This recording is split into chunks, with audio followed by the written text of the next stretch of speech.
Welcome to the LSA Mall at Sun and Fun 2018, where we have quite an eclectic and large selection of airplanes for attendees of Sun and Fun to look at. We started out there with the Lightning Bug, a one-of-a-kind Part 103 aircraft, and you also saw behind it the Archaeopteryx, one of only two in the United States of this sleek motorglider from Europe.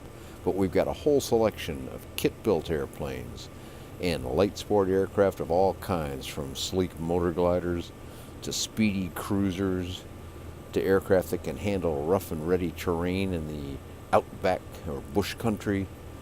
And we've got lots more, from affordable to the high-end machines, everything you could want in a light aircraft. And this is all right in the middle of Paradise City, which itself is chock full, enough so that they're going to expand the area next year.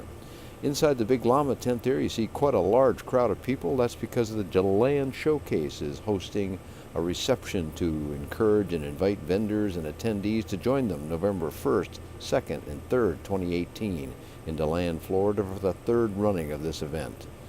And we continue online. The LSA Mall continues on with a whole selection, as I said, of affordable airplanes and high-end choices as well.